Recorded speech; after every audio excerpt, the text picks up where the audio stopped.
updated. There was a downtick of 1 in Rasmussen and Ready? research. Ready?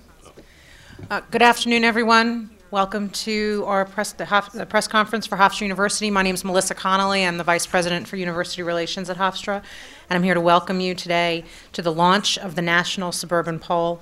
The Suburban Poll is part of the university's Educate08 initiative, which is a program of conferences, events, lectures, exhibitions, all leading up to Hofstra's hosting of the October 15th debate, the third and final presidential debate, which will be held at Hofstra University. And I'm just here to introduce you to today's panelists. You'll hear from the National Center for Suburban Studies Executive Director Lawrence Levy, followed by Evan Zwitt, Chief Executive Officer of Princeton Survey Research Associates International, followed by Dr. Christopher Neat, who is the Academic Director of the National Center for Suburban Studies. And our last speaker today will be Dr. Robert Lang, Director of the Metropolitan Institute at Virginia Tech. It's now my pleasure to turn the podium over to Larry Levy.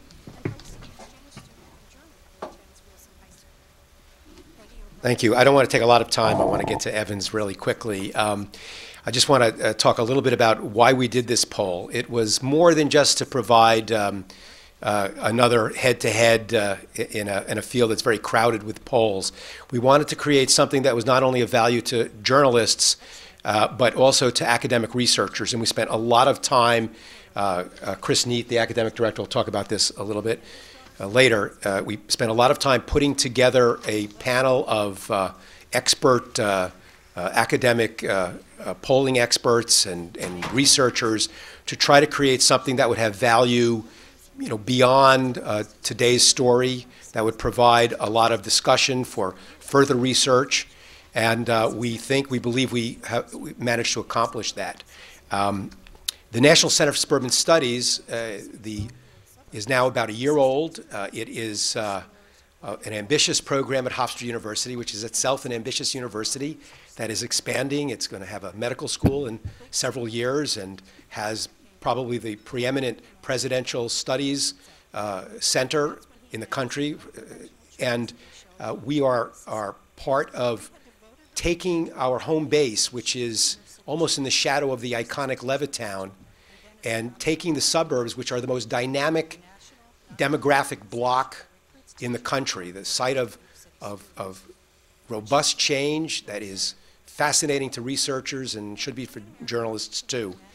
And the poll is part of that, part of rigorous research and stuff that might be interesting to anybody. And I want to now turn it over to Evan Zwitt, who is CEO of Princeton Survey Research Associates International. I think I've got it all the letters. And Evans was once the polling director at Associated Press, and was with AP so long he even covered Ronald Reagan in California. Evans, why don't you make the presentation? Thank you very much, Larry. Good afternoon.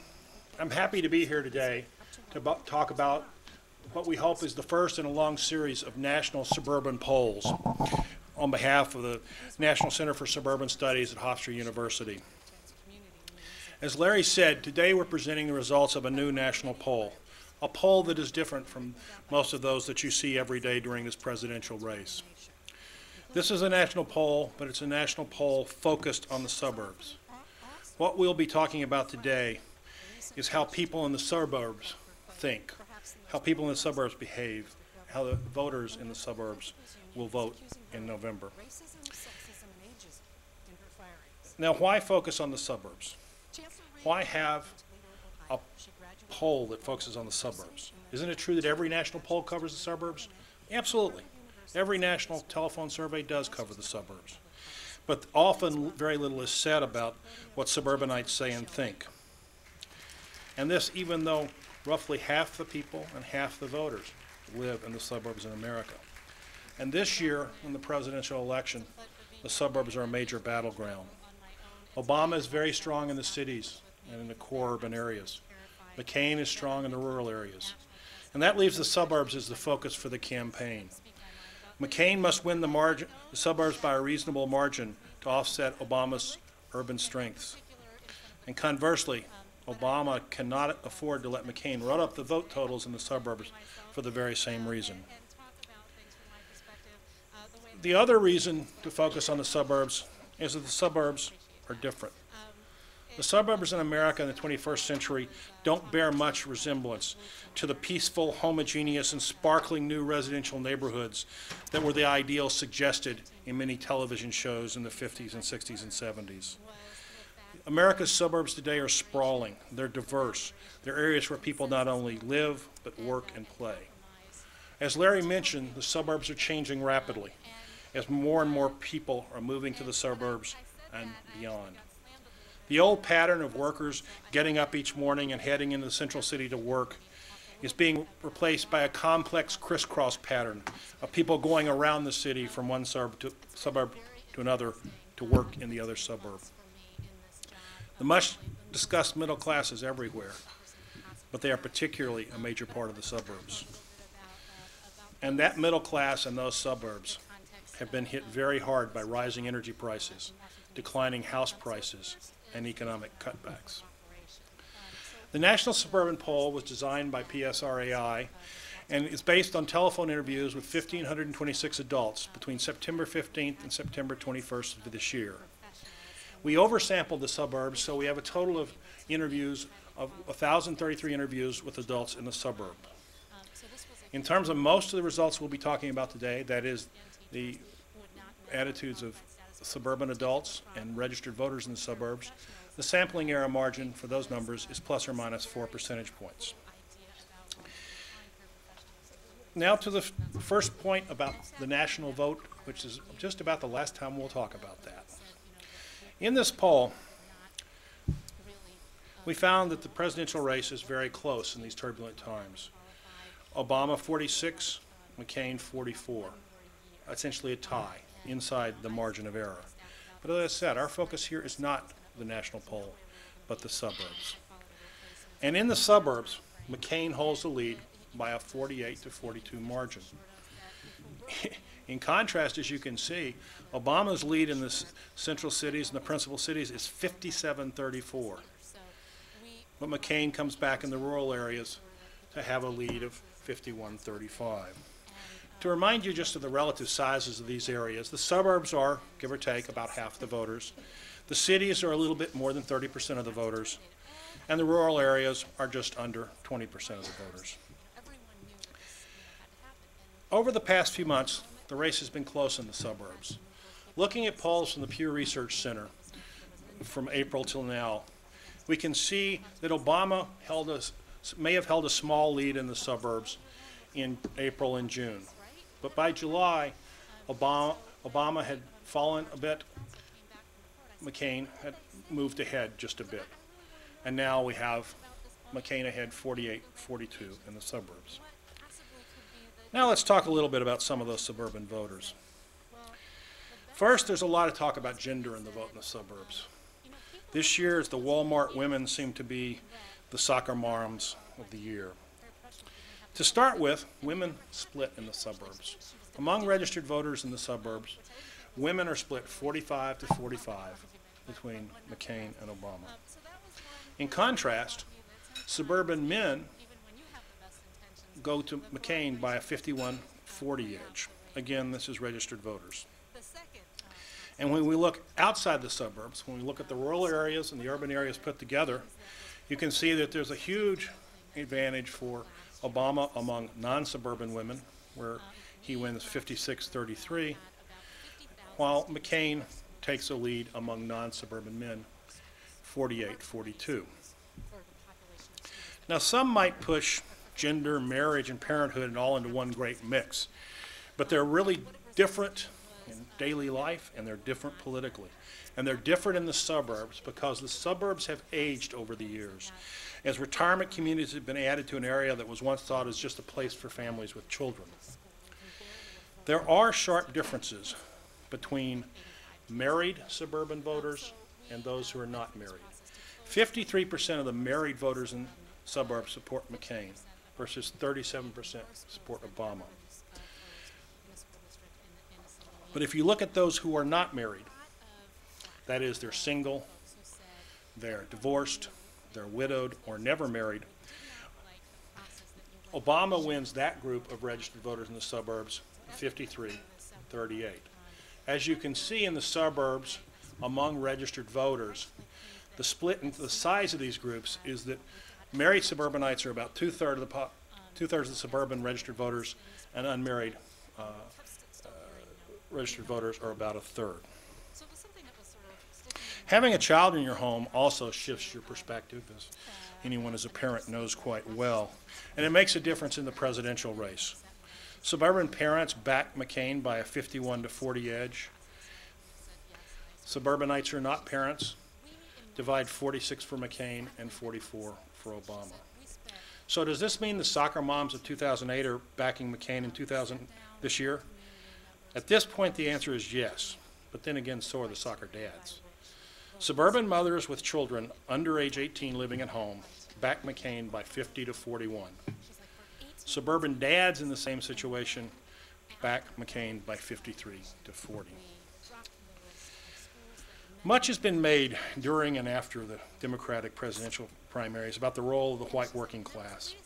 They were major supporters of Hillary Clinton in her nomination bid, and commentators suggested that this group may not back the first African-American candidate for president of the Democratic Party.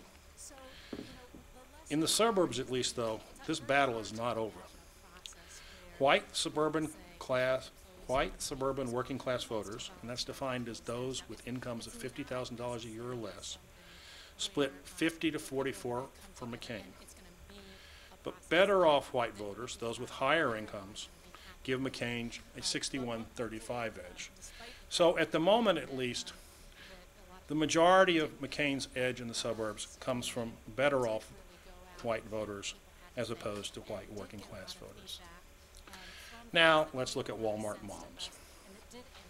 Here we're looking at white suburbanites, working class, women and men. Just as suburban women overall are split, so are working class white suburban women, 47-47 between McCain and Obama. The Walmart dads, to coin another phrase, on the other hand, give McCain a 14-point edge, 54% to 40%. Talking about the white working class, I don't want to ignore race. And just raising the issue of race in the suburbs is such a change and so interesting from a lot of people's stereotypes. America's suburbs are diverse. They are not white enclaves. In this survey overall, 78% of the suburban adults are white, 7% are African American, 7% are Hispanic, 6% are of another race, and 2% do not answer the question. And in the suburbs, as in the rest of the country, race divides the opinions of the candidates.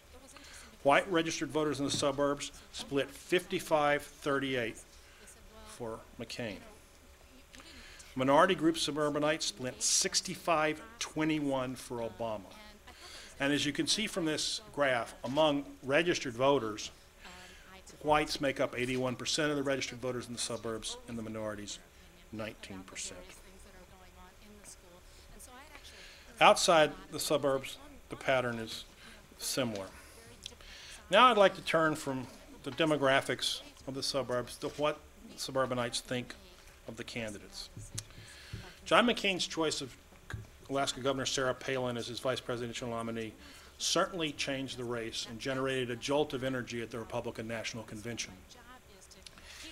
One of the commentaries on the value of Governor Palin to the ticket has been that she is seen as appealing to the suburbs, particularly to women in the suburbs.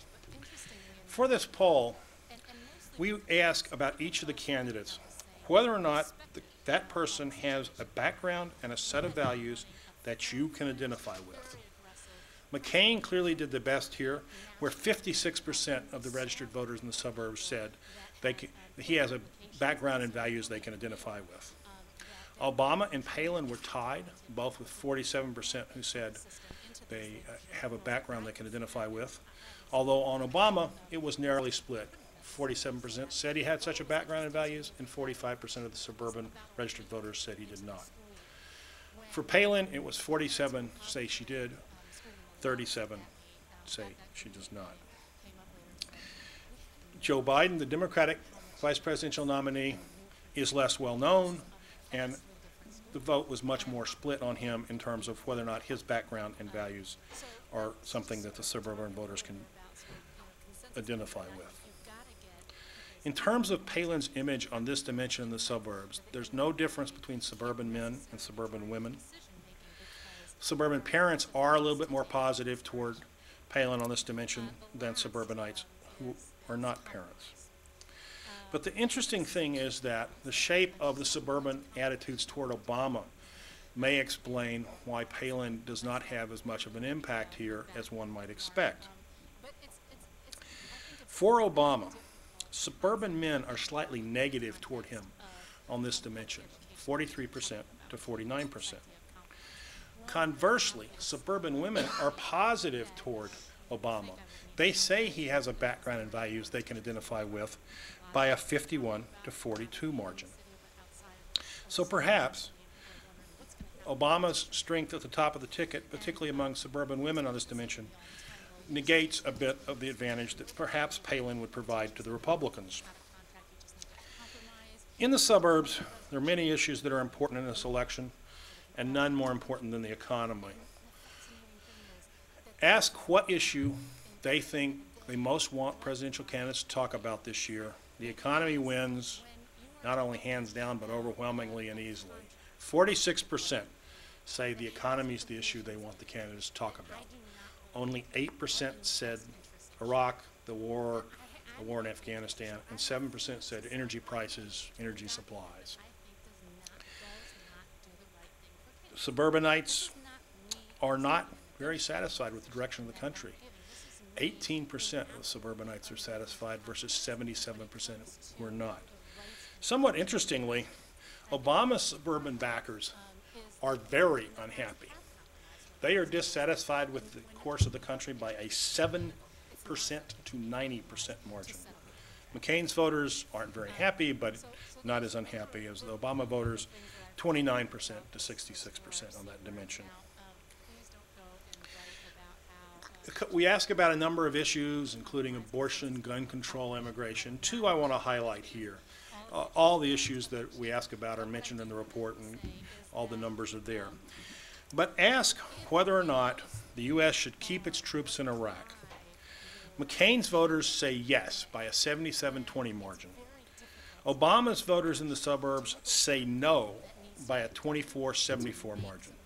That's one of the issues where it's very clear the differences between the candidates, and they're very clear the difference between those who support them. Perhaps a bit of a warning for McCain among suburban voters is those who are undecided in the race split more like Obama's voters on Iraq than his. 29% say keep the U.S. troops in Iraq, and 62% say pull them out. We tried to come up with a good question about health insurance that wouldn't go into it very deeply and take question after question. So we asked a simple question that's been asked before, and that is, do you want to see the federal government guarantee the availability of health insurance for all Americans? It doesn't talk about complexity, it doesn't go into cost, it's a straight policy question. McCain's voters oppose this idea, 38 to 54. Obama's voters support it, 80 to 17. And again, perhaps in a warning for Senator McCain, the undecided voters support the idea by a 61 to 29 margin.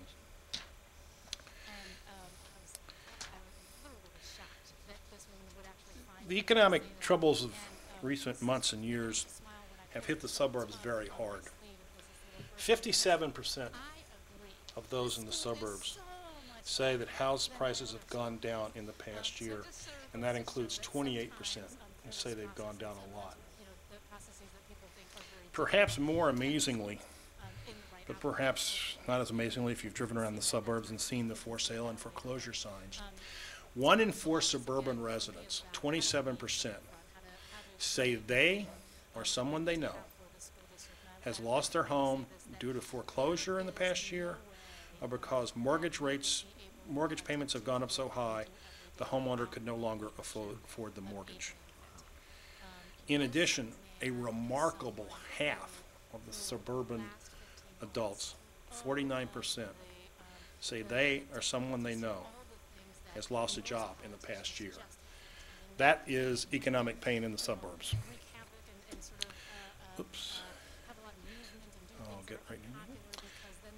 As we all know, gasoline prices have gone through the roof, and we're all waiting for the winter to come so our heating bills will go through the roof.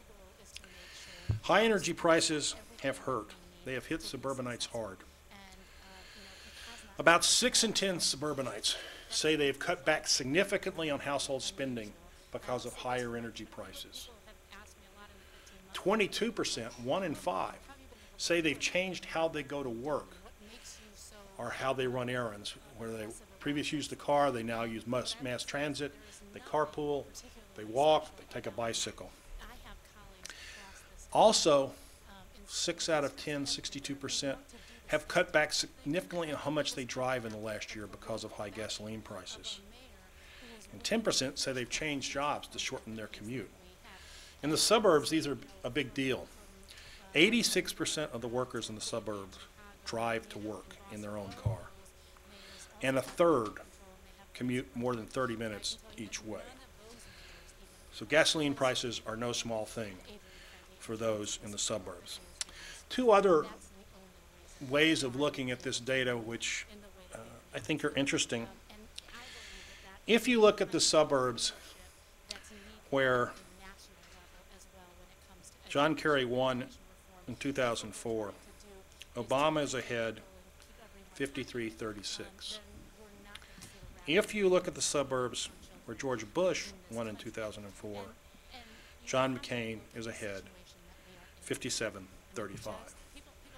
So it is clear that the pattern of this election as it stands today is reminiscent, at least in the suburbs, of what we saw 4 years ago. Another way to look at how important the suburbs are is if you look at the suburbs in the swing states and suburbs that are not in the swing states. We categorize 10 states as swing states. In those states, it's an even fight. 46 McCain, 45 Obama in the swing states. Outside the swing states, 49-41 McCain. So Obama is extremely competitive in the states where he has to be extremely competitive to win. Now I'd like to talk about a question that you may have thought of or your editor may ask you later. And that is, why pay attention to this poll? This has been one of the most tumultuous 2 weeks, certainly that I can remember in American history in terms of finances, and it's certainly a tumultuous 2 weeks in terms of the presidential campaign. Hasn't the world changed? Hasn't everything moved on from when this poll was taken? That's a reasonable analysis, but I don't think it's quite right. First, by any measure, the presidential race remains a close one.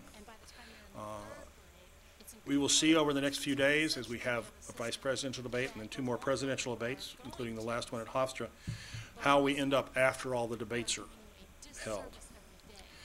And with so much going on outside the campaign in the financial markets,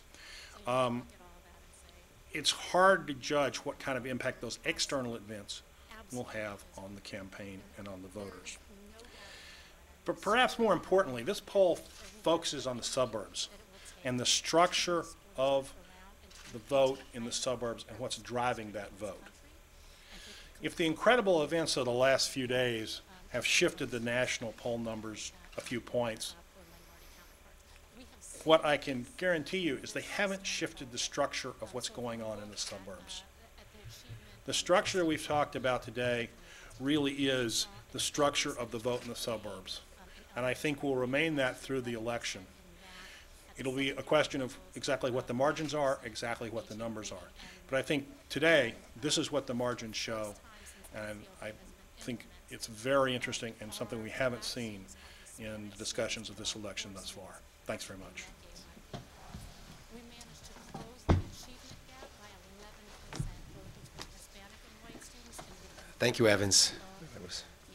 Found it fascinating every time I hear it, which is many, many times. Just before I introduce Dr. Neat and Dr. Lang, I just want to add just a couple of points. One of the things that the numbers that Evans was talking about validates for me is that with the cities and the rural areas so entrenched in either the red or blue column, these numbers really do show that the suburbs are up for grabs, and once again, as they have in at least the last 4 or 5 presidential contests, and certainly in the recent congressional contests, are going to be decisive in controlling who wins. And Rob will talk a little bit more about that, Rob Lang, later on. And also, if John McCain has any chance of closing the gap, particularly in light of recent national polls that show Obama building a lead, it clearly is going to come in the suburbs where the voters are exceptionally reliable. They come out in high numbers, and whoever captures them, their imagination, their loyalties, can count on them coming to the polls. One other thing that jumped out at me, and that Dr. Neat will talk about a little bit more, is that I grew up in the suburbs, and many people still have the same stereotype of that time, that it's prosperous and happy, and everybody is immune to the vicissitudes of the outside world. There are whole recessions that never really affected the suburbs anywhere near the way they affected the rest of the country.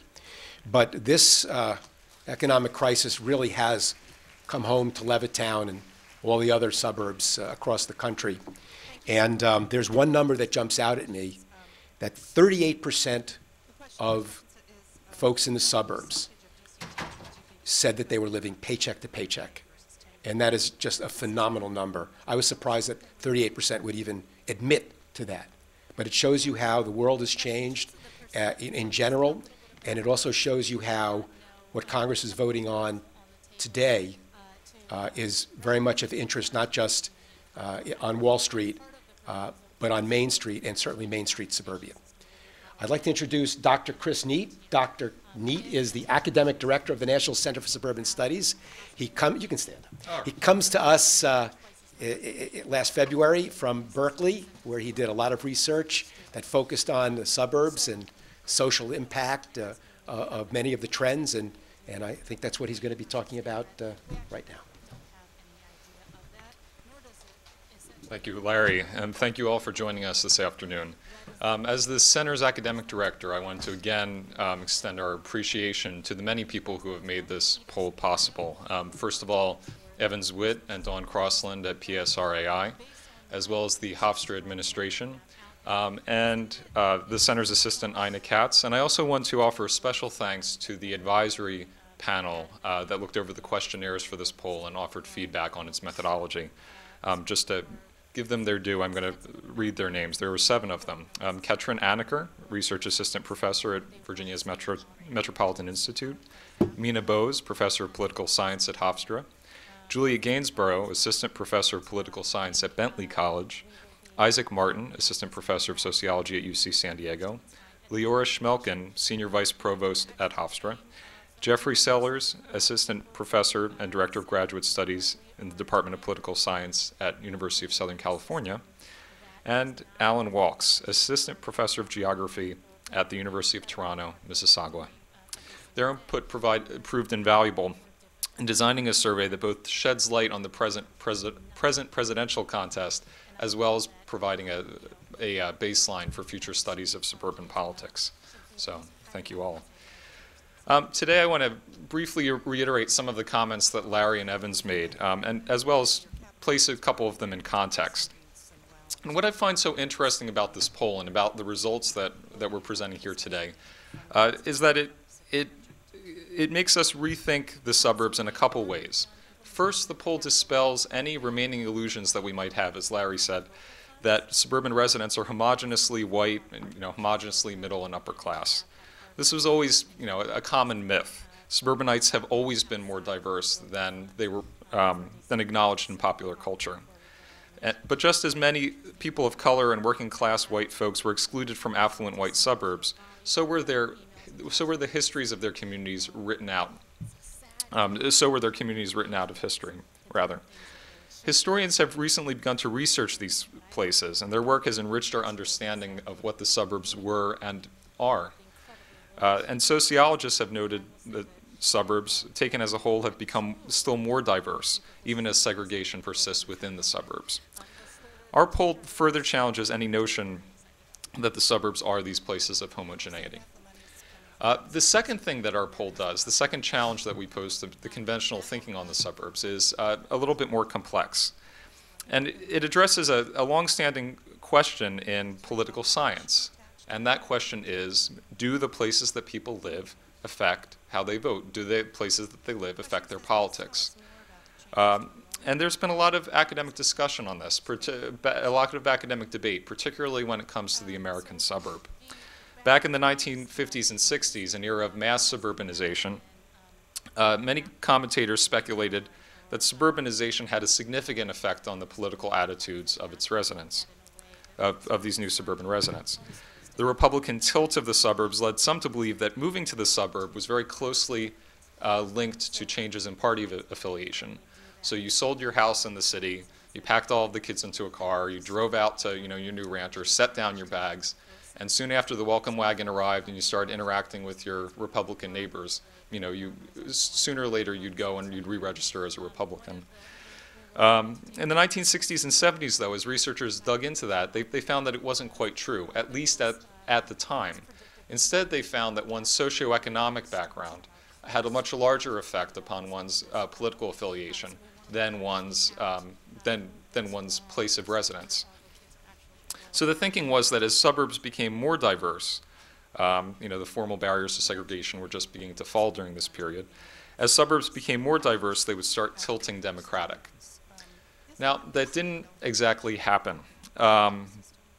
Although suburbs would often be, suburban voters were often swing voters in many recent elections of the past few decades. There was this overall trend towards Republican party affiliation and Republican voting. Now, some of the most recent research shows that, in fact, even though back in the 50s and 60s, place didn't have a significant effect upon one's party of affiliation and voting, that relationship has become more significant in recent decades, in the 80s and in the 90s. And I say that partly based on the research of a participant in the advisory poll, Juliet Gainsborough. So until recently, we saw this growing and kind of considerable political polarization between the cities and the suburbs. Our poll, though, is striking almost as much for the similarities that we observe between the suburbs and the cities as the differences. And part of this can be chalked up to the long-term growth of suburban diversity. But it's also due to short-term factors, and particularly the economic turbulence that we're experiencing right now. The bailout package and this is related to the bailout package that's being debated even as we speak. Even those who have acknowledged that suburbs are becoming more diverse still, as Larry said, kind of cling to this idea that suburban residents are relatively insulated from economic stress. But our poll paints a different picture. It paints a picture of suburbs where residents are hard hit by job loss, foreclosure, and rising energy prices. This has changed this year's political landscape. It may also result in new programs for, in the fields of housing, health, and energy that draw together surprising combinations of suburban, and rural constituencies. Whether this means that there are going to be new suburban political alliances and whether those alliances will endure past this year, past the present election, remains to be seen and should be a fascinating question for further investigations of suburban politics. And with that, I'm going to turn things over to Robert Lang.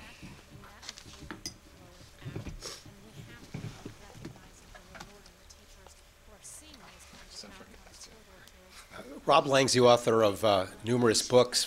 For my money and my time, he is perhaps the nation's leading expert on the voting patterns of suburbanites. He's, with his work at Brookings as well as at Virginia Tech, where he's head of the Metropolitan Institute.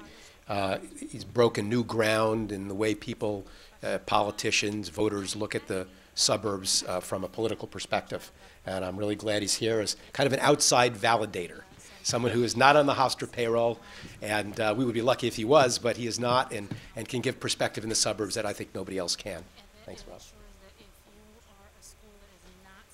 Well, thanks. Also, thanks for doing the poll, because this was very timely and I think much needed. And I just want to echo some of the comments, but then extend a couple of remarks a little further and speculate on where things I think are going.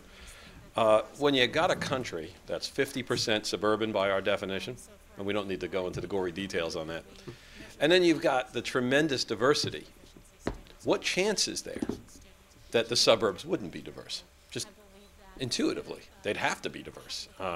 They're just too big. There's too many of them. There's too much suburbia. In fact, Sarah Palin is a suburban resident because she lives in a city that is connected to Anchorage, Alaska. Wasilla is within the commuter shed, which is how they define the suburbs. And about 82.5% of the entire United States is in a metropolitan area. So it's mostly a metropolitan country. And the real battle for the White House is the modern metropolis. The interesting thing is that despite that very high number, I could argue that rural voters gave Bush the last election.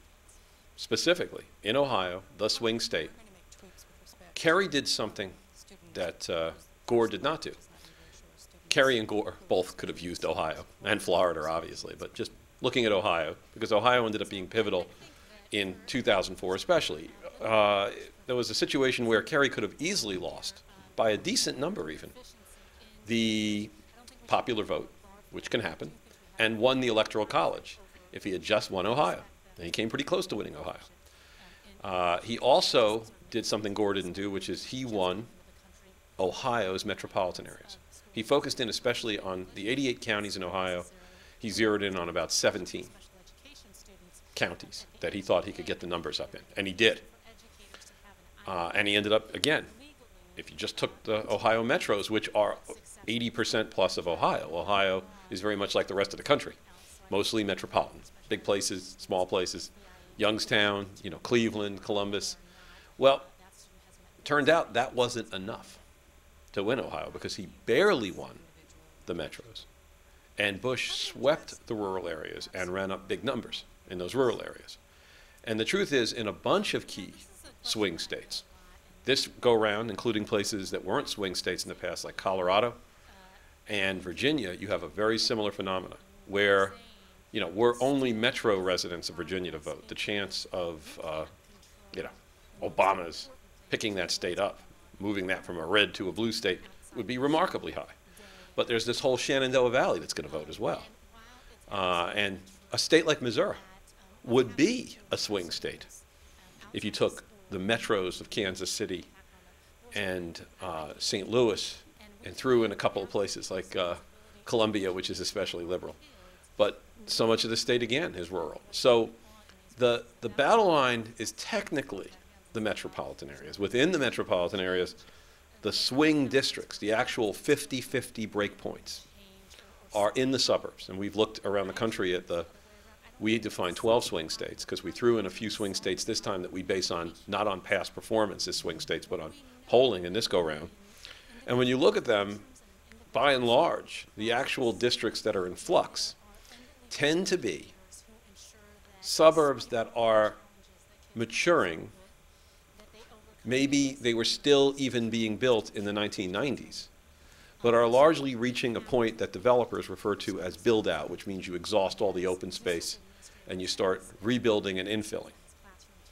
And in the suburbs around Washington, you see this phenomena where the actual swing point in the last two elections at the state level, there was the governor's race in both New Jersey and Virginia is always great because it comes immediately after a presidential election. It's off year after a presidential election, an important race usually. In 2005, the victor, Kane, who's, was considered for VP material by Obama, won the state by winning the suburbs so strongly and moved the line in the suburbs to the 50% swing district that was at one point east of Dulles Airport to west of Dulles Airport. That actual physical relocation of the swing point meant that he captured that much more of suburbia and was able to offset very strong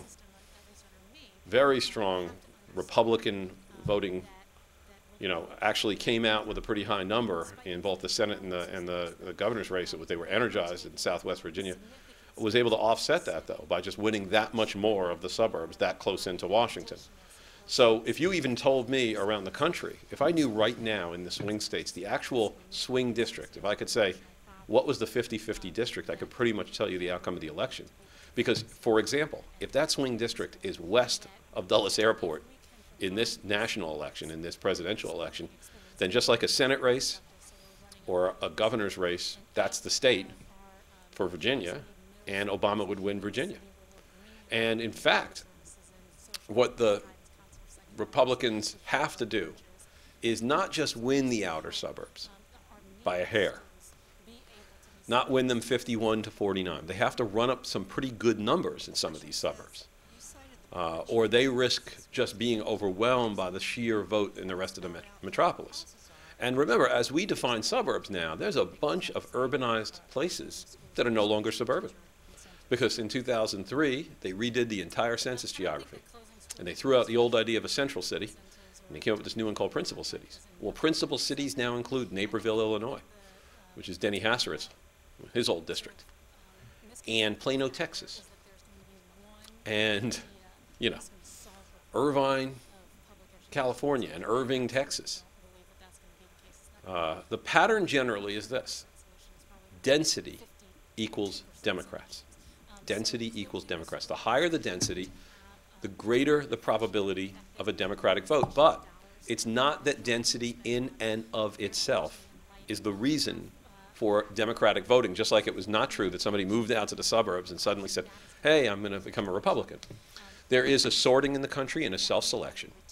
There's even, if you looked at the numbers that were posted earlier, single women are more likely to live in denser suburbs, urbanized suburbs, where there's multifamily housing, attached dwellings, than they are in places that are further out where there's a greater percentage of single-family detached units.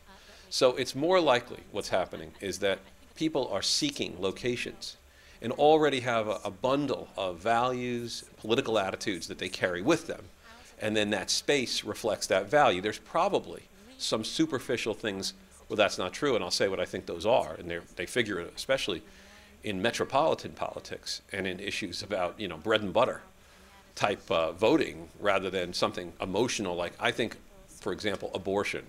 Relocating to a city from a suburb because you felt it was more convenient to your job, because you like the excitement of the city.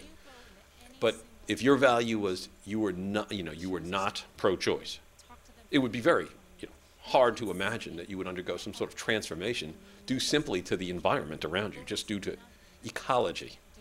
But things could change. For example, you might have been somebody who was not particularly interested in funding mass transit. Move into a city, and you might change that attitude because there's not a lot of emotion attached to that.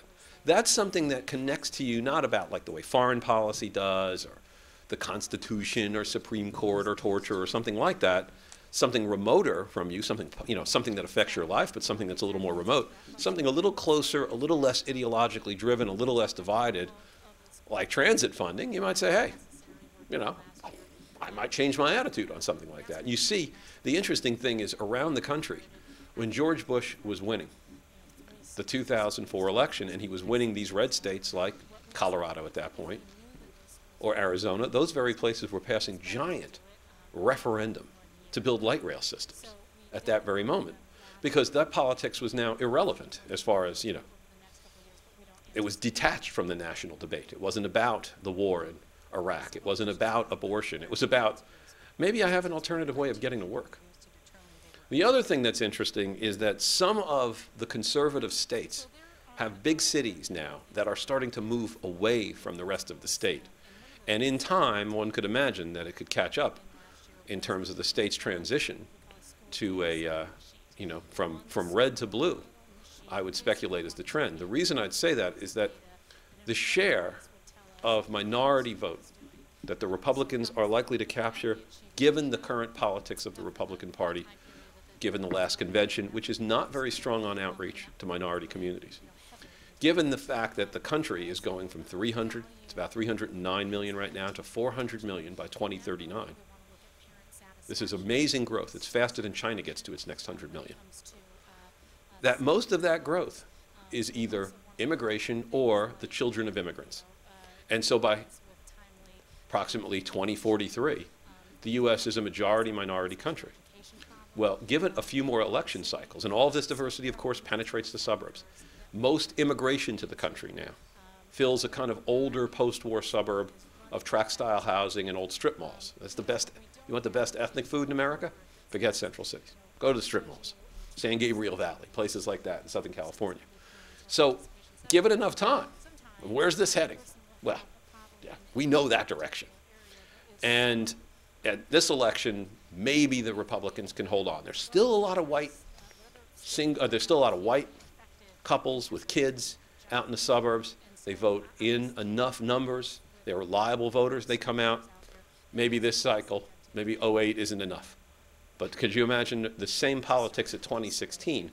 I mean, a reason a state such as Virginia is competitive is that Virginia has grown in the northern part quite diverse, quite cosmopolitan, very different than the Old South. In fact, some large share of the entire state of Virginia, Old Dominion, the heart of the Confederacy, it was the Army of Northern Virginia. That very space, places like Alexandria, Arlington, are now as blue, as democratic as suburban New York State or suburban Boston. They are in the same cultural zone.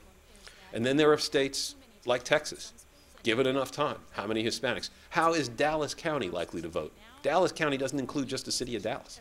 It also includes all of the older suburbs, like Irving, Texas, for example. Well, Kerry almost won in 2004, almost beat the former governor, who, by the way, when he returns home, is going back to Dallas County. That's where Bush is going to move. How does Bush's county vote when he gets back there? There's no chance Obama will lose Dallas County in this election. That's just the reality. Now, Dallas County, on its own, isn't big enough to pull the Dallas metro area out. Dallas County on its own, and with including Harris County at Houston, isn't big enough. But 2016, 2020. The other thing is that all of the places that integrate into the global economy in the U.S., except a few notable key exceptions like Dallas or Atlanta, but most of the rest of those places, from New York to Seattle to Miami, you name the city, big airports, big seaports, big exports, those are almost all Democratic spaces. The irony of the Democratic politics is their track, where they have this, sort of concern about trade, concern about, perhaps erecting trade barriers, is sort of biting the hand that feeds them. Because the Democratic voters are now typically in those locations that are the most connected to the world economy. The other thing, and I'll say this as a final note and I'll wrap up, is that it's true that richer white people tend to vote for Republicans, especially if they live in the suburbs and not central cities or principal cities, as we call them. Except if you start adding years of graduate education in. Then they go the other way. You add enough years of graduate education to a white male, and you have somebody who's voting like an African-American female. You take a person who's a white male and you bring them through higher education to the point of a doctorate, which is a rare credential, so not a big concern to the GOP, but something that indicates a changing trend. That's something that's sort of showing a shift in attitude. You give enough years of education and they're out of the Republican Party as it now stands. Now, part of that may be an artifact of where the Republican Party has been in the last 8 years, which is there seems to be a divide between the reality-based community and the faith-based community. And the Republicans have offered a kind of war on science. Well, a war on science is a war on the suburbs, because the high-tech belts of the country, they're not in central cities. It's Silicon Valley. It's the Silicon Prairie or the Silicon Dominion of Virginia. And if you run against science and technology, you're at risk for alienating vast constituencies in those places whose jobs are tied to the certainty of science, who are tied to competing against other parts of the world where they have no politics that requires an introduction of evolution as an alternative to the science curriculum, where their orthodoxies do not, particularly in this area, do not invade, the school curriculum. And so, something like a Palin selection is an interesting twist in the suburbs. I've noticed already that educated women in key states like Colorado and Virginia are already turned off to Palin. That is, she tracks with more negatives than positives. Not only have they not failed to, they have not only not captured the Hillary voters, but my suspicion is they may very well alienate those women. And I don't think that they could also alienate the husband as well, in the sense that if people got a good look at some of the science policy offered by Republicans who push a very hard view against evolution or for a kind of values-based agenda in the sciences, then that is in the long haul another one of these worrisome trends. And I'll wrap by just saying this. I'm glad finally that we have people paying attention to this topic. The old issue was, in the past, it was city versus suburb. Now it's older suburb versus kind of newer suburb. And just to give you a final note of how far we've traveled, Marin County, California, north of San Francisco, famous not just for liberalism, but a kind of really expansive, crazy liberalism, of people who telecommute with other planets kind of liberalism. In 1976, that county voted for Jerry Ford. That's amazing to me.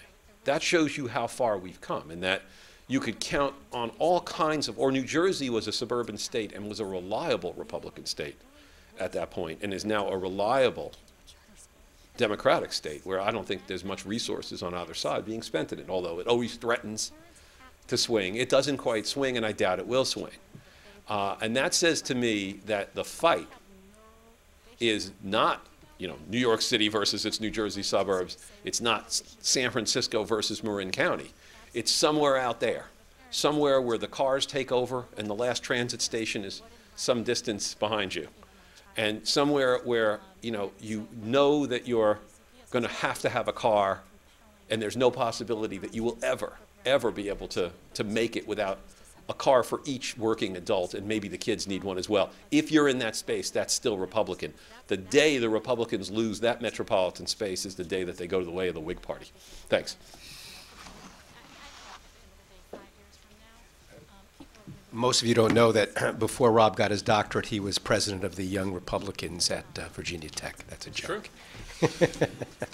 Rutgers, actually. Does anybody in the room have any questions they want to ask? We can do it at press conference style. We can come up and talk individually. I do have a question which you sort of touched on at the end there, that it's the old suburbs versus the new suburbs. And I wasn't really clear in the earlier presentation if that is what some of these numbers are hiding. When you talked about the suburbs in swing states are very tight and competitive for Obama, but the suburbs in non-swing states became turn. Is that because those are newer suburbs? Or I guess those are newer suburbs? Or am I conflating something? I think you're conflating something. I mean, it's really the older and newer suburbs, which Dr. Lang can talk about at great length, are scattered across the country. When I was talking about the numbers from swing states, that was just another way to look at the suburbs being important because they're important in those swing states. If you don't do it swing states and non-swing states, if you do it on a continuum from strong Democratic to strong Republican, the suburbs go just the way you would expect. In the strong Democratic states, the suburbs are Democratic. In strong Republican states, suburbs are very strongly Republican. So it's not the new suburbs versus old suburbs. We're hoping to have later this week, Dr. Lang has a typology of suburbs at the county level, which we're trying to meld to this data so that that analysis will be available, but we didn't have time in this short time frame to do it. Yeah, in the swing states, there's the gradient that I refer to. Like if you take a case like Virginia as a swing state, I divide the suburbs into 4 different types based on how diverse they are, how densely built they are, how they connect to commuter patterns to the central city. And a place like Arlington County would be an inner suburb. A mature suburb would be Fairfax. What I call an emerging suburb is Loudoun County. For point of reference, Douglas County, Colorado, south of Denver is another one of these places. I don't call them exurbs, and here's why. I reserve something else for exurbs. The problem with the way the metros are defined, Fauquier County's in there.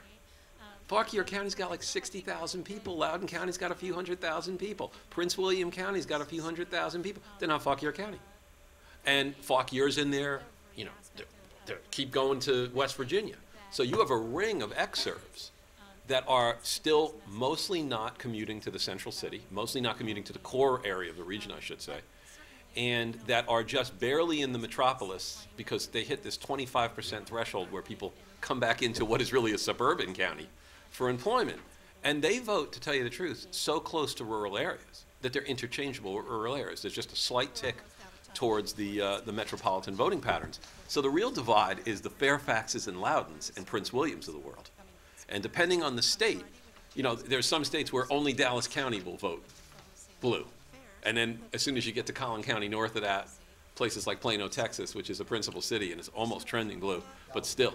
Yep, there you go. Right. So in the case of Texas, it doesn't make a difference. So these numbers are fine because they show the whole suburban country. But if you get down to the 12 states or so where there's really a swing, you find that the critical point is between a suburb that's mostly just complete building. There's even a difference in a place like Plano. Plano is now maturing. It's got light rail to it. It's got multifamily housing to it. It's going to take on the character of that north affluent side of Dallas. It's going to take a while for that to be blue because Dallas is so strongly ideologically conservative. If that were in another state, the Plano-type county and the Plano city itself, which is a principal city to the census, was not even in the suburban data, would be already trending towards the Democrats. So it depends, you know, there's only those states where that dividing line comes to that critical junction. In the rest of the country, you know, it's blue in Boston all the way out to the distant suburbs in Massachusetts. And then it's only blue in a place like Texas, just in the central city and a couple of really close-in suburbs, and everything else is, you know, predominantly red. Further complicating it, the definition is the difference between old and new. There are old suburbs that are taking on new characteristics because they had a big enough footprint that allowed a lot of new people to move in. And that has changed. It's an old suburb. It's been around for many years. Anoka County, Minnesota, which is one of the 12 most competitive counties in America, is an old suburb, a commuting suburb of Minneapolis-St. Paul. But it has undergone in the last 10 years or so an explosion of population. Its characteristics are changing. It went 65%, I think, for Richard Nixon in '72, and it was very, very close, extremely close, hairbreadth close in the last presidential election. You know, and then there are places like Clackamas outside of Portland, which we could argue. In fact, Rob and I had a little argument about whether that really is a suburban county. It certainly meets some of the technical definitions of it, but it is becoming a suburb. It is definitely taking on the characteristics of a suburb. It is becoming a brand new community that is being carved out of the fir forests and whatever fields are still there, much like Levittown was 60 years ago. So it gets very, very complicated, and that's why these guys spend a lot of time not just creating committees so that we have excuses to get together and compare notes, but to really debate these issues. And it's one of the things that makes this poll, I think, a little bit different than other polls is the extent to which we debated with a lot of experts from around the country and the world, the University of Toronto, to try to get at this. But the debate continues. And in fact, Rob, correct me if I'm wrong, the Census Bureau does not have a definition of a suburb. So it's up to academic researchers and pollsters to literally create these definitions. Now, I, as a layman, I was a political columnist at Newsday for 30 years before I came to Hofstra. My definition is very simple. If it looks like a duck and it quacks like a duck and it's got those, you know, people are driving at breakneck speed to catch the train to the city or get on the expressway, or there's a strip mall within a certain distance, then it's a suburb. Anyways, any other questions from folks here? Yes. Dr. Lang, previous speakers talked about the sense of economic vulnerability in the suburbs, and I would like you to elaborate on that. Sure. When you're 50% of the country, you have to be some very large share of the pain. The suburbs are where most of the jobs are now as well. If there's job losses, well, the job losses directly affect the suburban space because it's actually, you know, you don't think of it this way, but there's plenty of metropolitan areas where, not like New York or Chicago, which has the giant loop, or Midtown Manhattan, but the large edge cities floating around out in the suburbs actually may be at equal standing to the central city, like in Detroit. Well, if there's going to be job losses, it's going to, you know, maybe they are slightly better off, you know, because perhaps their industries do a little better. Maybe they're tied to exports, say, and the dollar is weak. But it's going to, if you're 50% of everything and you've got some lion's share of the metropolitan economy in you, as you do in places like Atlanta or, you know, you do in Dallas, then it's going to have to catch up with you. I have some questions from some people who are not here. Adam Nagurney at the Times wanted to know what 2 or 3 issues cuts most deeply in the most competitive of suburban counties. He said Rob or Evan want to take that. What 2 or 3 issues cut most deeply? I think at the moment you're seeing the economic issues cut, the decline in real estate prices, seeing people lose their houses seems to be a real cutting issue in the suburbs, and a lot of those suburbs where that's happening are in the swing states. A lot of the other issues don't seem to be driving it. Abortion doesn't seem to be driving it. Gun control doesn't seem to be driving it. So you're looking at, if you want to know why suburban women are more likely to have a positive attitude toward the Democratic ticket, the odds are it's economic uncertainty and worries about the economy, because women, particularly unmarried women, are among the most vulnerable in the country. That's true in the suburbs, that's true in the cities, but we just haven't seen it in the suburbs before, and now we're seeing it. It's the economy everywhere. When you have Wall Street doing what it's doing, that's going to be the dominant narrative. But if there's a sleeper issue in the swing counties, it has to do with the fact that they feel like there's problems that are now urban problems that are not being addressed. And there's an underinvestment in very basic things like roads, schools. And I noticed that one of the things, you know, there's a discussion of, well, if you know, you've got $700 billion blown into the budget, how are you gonna do, you know, the things that Obama wants to do? Well, one of the things he's really hesitant to jettison from that agenda is infrastructure investment. It runs counter-cyclical, of course, that it provides jobs in an economic downturn, just as it has since the 1930s, say, under the New Deal. But also, it gets to the kind of suburban angst about stuck in traffic, diminishing quality of life, underinvestment in the physical space around them. And a couple of state elections have certainly turned on those kinds of issues. Also, you know, in the '06 election, somebody like Claire McCaskill, who won the Senate race, was able to turn, you know, things that were tied to economic development, like stem cells in that one. That was a hot button issue at that point. Around and say, you know, not only are we for it, we're trying to do biotech in this economy here. We want to get more taxation into the suburbs, more stimulus into the suburbs. And, you know, these folks are talking about trading it off to some other state that's not going to be shy to do it. Something like very hard-headed, pragmatic, sensible, good government stuff still works in these places. Okay.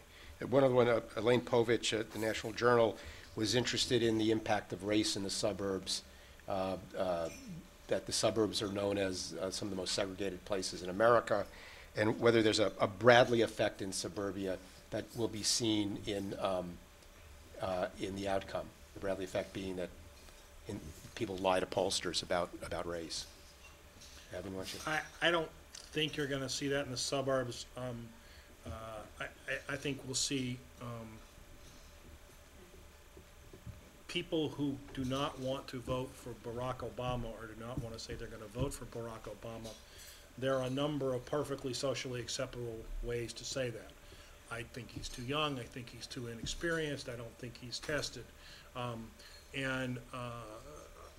don't think we're going to see people saying they're going to vote for Obama when they're not. I don't think there's the kind of social pressure that, for example, there was in the Doug Wilder race when he was running for governor of Virginia, and where he barely scraped into office after leading in the polls by 10 points. I don't see that happening here. Could happen, but I don't see it thus far. Yeah, the term Bradley comes from Tom Bradley, the popular mayor of Los Angeles, who lost, I think it was to Wilson? Deukmejian. Deukmejian, that's right, in California. And you know, ever since then, it's if you're a black candidate running against a white candidate and you underperform relative to the polls, there's this notion of the Bradley effect.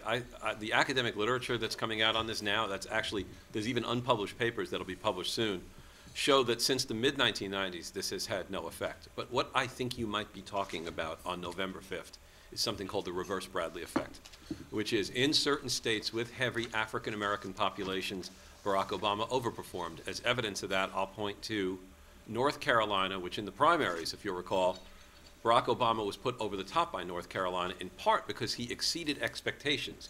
He was thought that, you know, a likely candidate to win the state by 3 or 4 or 5 percentage points, and he won it by something like 15, 16, 17%. And one of the reasons that is true is that there was a sort of underestimation of the African-American turnout and the energy on that side, which came to be like a third more than was in the polling data. The other thing to look out for is that McCain is not especially popular with Hispanics, unlike Bush was. Also, younger Hispanics, who are just part of the youth vote in general, and are more numerous in the population because the Hispanic population is also younger than the rest of the U.S. population that's non-Hispanic. If they come out in big numbers, that could represent another sort of hidden bump in a state like New Mexico or Colorado or Nevada. That could turn the tide. So states affected by that reverse Bradley effect would include North Carolina, Virginia in the east, say, as possible swing states, and then Colorado, New Mexico, Nevada in the west. Well, thank you all for coming. If you have any additional questions, you want to talk to any of us individually, we're going to be here. Hopefully this is only the first of many national suburban polls, and we will be in contact with you all. Thank you. Good job, man. Yeah, quite well. Thank you, sir. Good job. Thank you. Well, thanks for having me. Good job, man. Thanks. Thanks, Rob. So you were at Berkeley, huh? I was. And you were I have to ask, where were you at Rutgers? I was at Rutgers years and years and years ago. I was before I was at Fannie Mae. I was at Rutgers in the 90s, like finishing my grad I think we'll degree. continue The last year I was there was 92. emphasis on the suburban polls and the polls. Yeah, I was a graduate student. Right? Because Oh, I we thought you can, were saying you know, get the data. We can I was an divide it undergrad up. as well. This way we can- this way Were you undergrad? I won't tell you. Early 80s, That's like there. late 70s. When were you there? Yeah, I wasn't Oh. there. I it's just, sort of an issue of whether or not it would be helpful or not around the debate. You know, it's sort of like, just hear it all Oh, that's fine. all at once. That's why you care about the suburbs, right? that's right. That's right. I've never been Did you go to Berkeley undergrad, grad? I went to Johns Hopkins. Oh. I did. Not really. I mean, would that there were, but we didn't find it.